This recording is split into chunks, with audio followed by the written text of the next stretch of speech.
अस्सलामुअलैकुम वरहमतुल्लाहि वबरकातुहू। क़ुरबानी कब और किन लोगों पर वाजिब होती है? क़ुरबानी वाजिब होने के लिए क्या क्या चीज़ें ज़रूरी हैं? क़ुरबानी के लिए कितना माल होना चाहिए? कितने रुपए पैसे आपके पास होना चाहिए?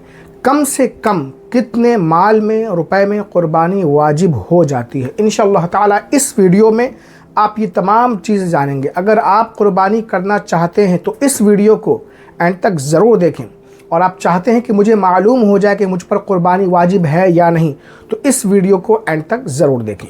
उससे पहले चैनल को सब्सक्राइब करके बेल आइकन ज़रूर दबाएं। देखिए, क़ुरबानी वाजिब होने के लिए मालिक निसाब होना ज़रूरी है।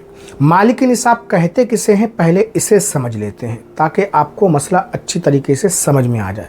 शरीयत में क़ुरबानी वाजिब होने के लिए जो कम से कम निसाब रखा गया है वो 52.5 तोला चांदी है।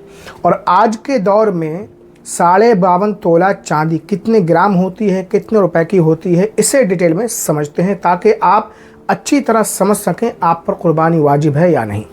52.5 तोला चांदी तकरीबन 653 ग्राम 184 मिलीग्राम होती है। और आज के दौर में 1 किलो चांदी तकरीबन 3 लाख रुपए की है।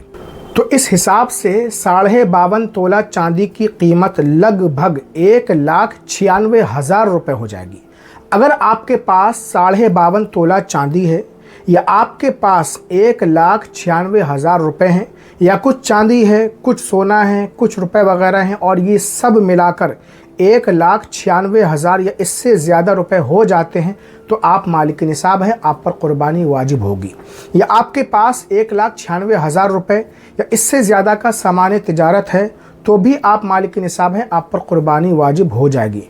और 52.5 तोला चांदी की ये कीमत चांदी के उतार चढ़ाव से कम ज़्यादा हो सकती है। 52.5 तोला चांदी की ये कीमत चांदी के उतार चढ़ाव से कम ज़्यादा हो सकती है, इसे फिक्स ना समझा जाए जिस दिन मैं ये वीडियो रिकॉर्ड कर रहा हूँ, ठीक है। यानी जब क़ुरबानी के दिन आएंगे तो चांदी की कीमत या तो ऊपर हो सकती है, तो 1,96,000 रुपये जो मैंने बताया है इससे ऊपर जाएगा। अगर चांदी की कीमत गिरेगी तो 1,96,000 रुपये से कम में क़ुरबानी वाजिब होगी।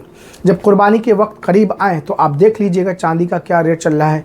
तो 653 ग्राम 184 मिलीग्राम की बाज़ार में क्या कीमत है मार्केट में, उसी हिसाब से आप पर क़ुरबानी वाजिब हो जाएगी।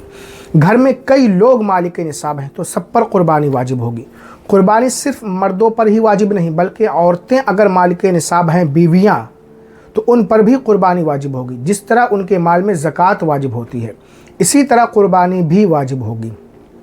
क़ुरबानी वाजिब होने के लिए माल पर साल गुजरना ज़रूरी नहीं, जिस तरह ज़कात में साल गुजरता है, बल्कि क़ुरबानी के 3 दिनों में 10, 11, 12 ज़िलहिज्जा 3 दिनों में से किसी एक दिन में भी अगर आपके पास 52.5 तोला चांदी या इतनी चांदी कीमत के बराबर, यानी 653 ग्राम 184 मिलीग्राम चांदी या इतनी चांदी की कीमत के बराबर रुपए पैसे या कोई सामान्य तिजारत आ जाता है, तो आप पे क़ुरबानी वाजिब हो जाएगी। अगर आप मालिक निसाब हैं और आप पर कर्ज़ भी है तो पहले आप कर्ज़ अदा करें। कर्ज़ अदा करने के बाद अगर निसाब से ज़्यादा या निसाब बराबर माल पैसे वगैरह बचते हैं तो क़ुरबानी वाजिब होगी। कर्ज़ अदा करने के बाद निसाब भर माल नहीं रहता है तो क़ुरबानी वाजिब नहीं होगी। बाप अपनी बालिग़ औलाद या शौहर अपनी बीवी की तरफ से क़ुरबानी कराना चाहता है तो उनकी इजाज़त लेकर क़ुरबानी करे। बग़ैर उनकी इजाज़त क़ुरबानी कर दी तो क़ुरबानी नहीं होगी। नाबालिग पर क़ुरबानी वाजिब नहीं है, अगरचे नाबालिग लड़का या लड़की मालदार हो। हाँ, उनकी तरफ से क़ुरबानी कर देना बेहतर है, वाजिब नहीं है। उम्मीद है आप इस मसले को अच्छी तरह समझ गए होंगे और आप ये जान चुके होंगे कि आप पर क़ुरबानी वाजिब है या नहीं 2026 में।